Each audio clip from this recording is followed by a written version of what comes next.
You guys are having a good week so far, man. So we got some news from the comic book news.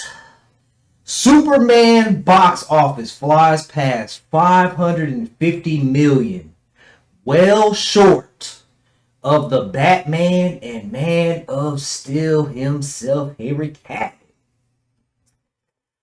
Let's check it out, man. James Gunn's Superman has flown past 550 million at the box office as of Sunday. However, it's still well short of the Batman, but at least it's crushing Marvel's Fantastic Four.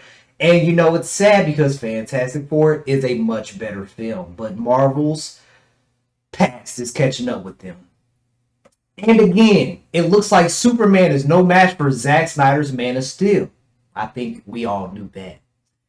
I think it's safe to say that the argument is long over. But hey, it looks like both Gunn and Zaslav are taking the win. Even if Superman doesn't make any money, as I previously said, they can look at the flick as their Batman Begins or Iron Man. First of all, whoa. Don't ever put this Superman movie ever in the same realm as Batman Begins or even the first Iron Man. Those are classic top 10 goated superhero movies. This movie is nowhere near the top 50. Maybe top 50, I guess. I don't know. To me, it's not, but maybe to some other people. But no, nowhere near Batman Begins or Iron Man. With the hope it leads to the magical billion-dollar blockbuster down the road. Not gonna happen. It also looks pretty good when WB gets sold. Whoops. What is Superman's box office? In its fourth weekend, Gunn Superman starring David Corenswet brought in $13.9 million for a current domestic haul of $316,256,392. Internationally is a different story. Also, I said Gunn needs to make it right with the Asian audience. Superman has only brought in $235 million from the foreign markets. The current worldwide gross after 22 days is $551,256,392. Dollars. We'd be talking a different story if the international audience showed up.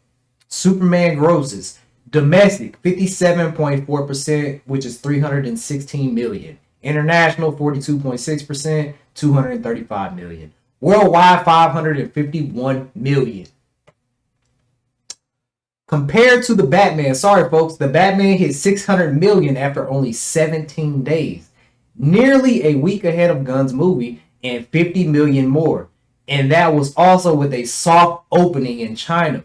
In its own fourth weekend domestic, the Batman brought in $20,471,994. The Batman finished with $369 million domestic.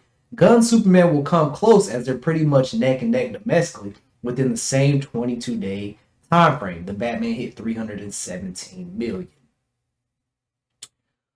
Superman has actually been better during the week, but not the weekends where the big money comes in. It will be interesting to see how close Superman comes to the Batman's domestic number. Worldwide, the Batman finished with $772 million, and I can tell you right now, James Gunn's Superman will not even hit $700 million. It's not going to pass Man of Steel, like I've been saying. The Batman finished with $772 million. Gunn Superman won't be coming near that again because of that big international fall off. Compared to Man of Steel, speaking of not coming close, adjusted for inflation, Snyder's Man of Steel was at $365 million domestically in its first 22 days. It finished with $402,992,540.82 in today's dollars. Worldwide, nearly $1,927,908,620.18. Man of Steel grosses domestic 43.4%, $291 million, $402 million in today's dollars. International was 56.6%, which is $379 million in today's dollars, $524 million.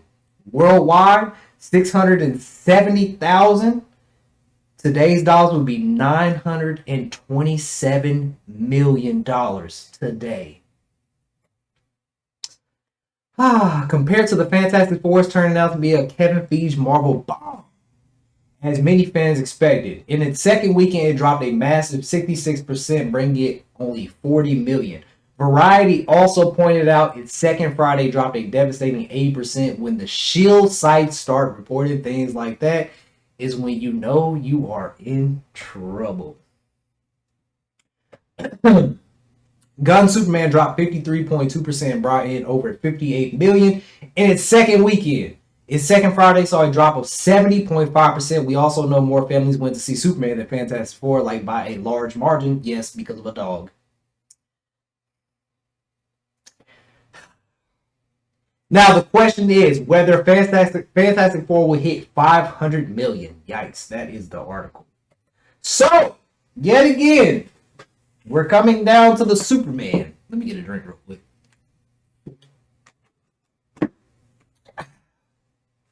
Like I've been saying from day one, James Gunn's Superman's not going to beat Man of Steel. Been saying it for I don't know how long. It's not going to touch the Batman. It's not going to get close to Man of Steel, even without inflation. So a lot of people are like, restarting a universe was kind of pointless because you're starting something that nobody wants. So, and this isn't even a standalone Superman film. I had people in my comments, oh, this is a No, the hell it's not, man. This is a miniature Justice League movie. You got like 19 characters in the Superman film. This is not a standalone Superman film. No, sir, Dean Cain, sir, it's not, okay? This is not a standalone. It is what it is at this point. Superman is at what? 550 million, and I think they did change the streaming date. It is no longer August 16th like we talked about a few days ago.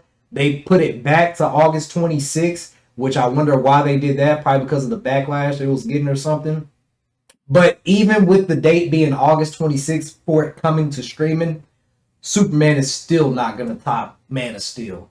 It may hit 600 million. Is that a success? I don't think so. I'm pretty sure the number said it needed to hit like 700 million to even break even. And I know people love to ignore the facts and the truth and the numbers. And I say it all the time. Men lie, women lie, numbers do not lie. And, you know, like Geeks and Gamers reported in the state of Ohio, the real budget for Superman was 363 million, but they're reporting it as 225.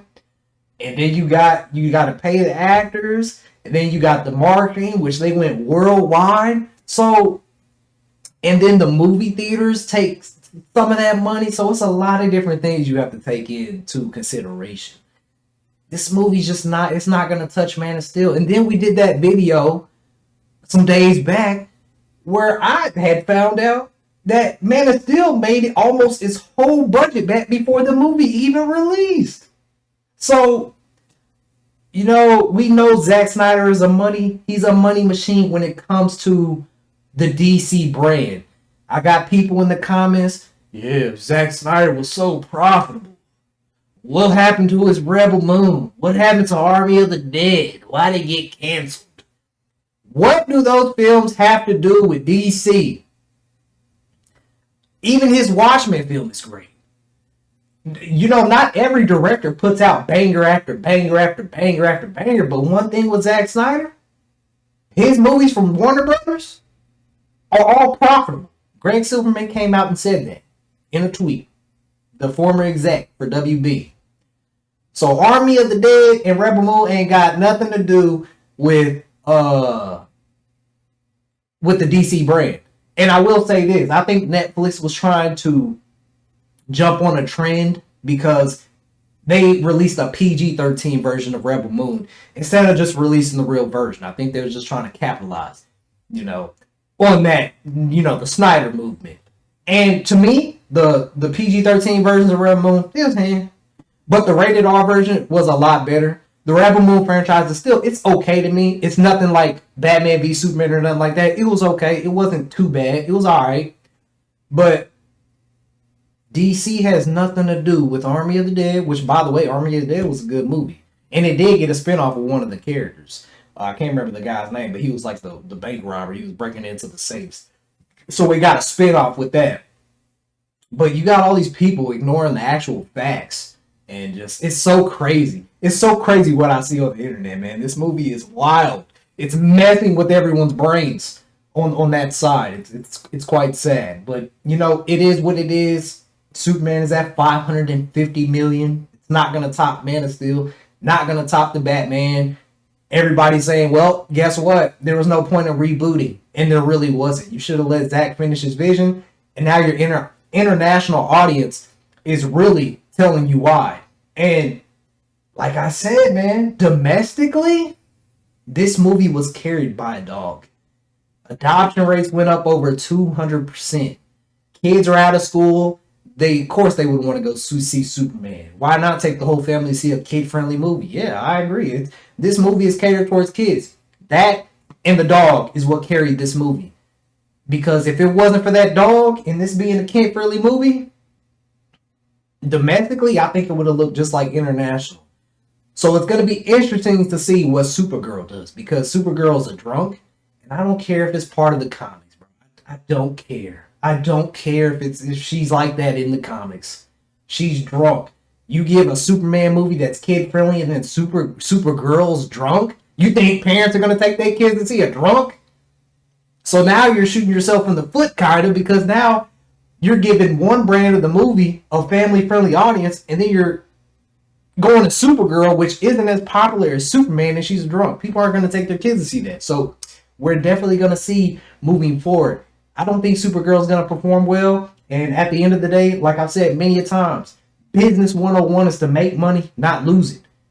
And I don't see Supergirl performing that well. Superman is making money off the name and the dog. That's it. So we shall see. Post your comments down below. Let me know what you guys think, man. If I missed anything, fill me in the comments down below. I'll catch y'all on the next one, man. 100,000 subscribers. Yeah.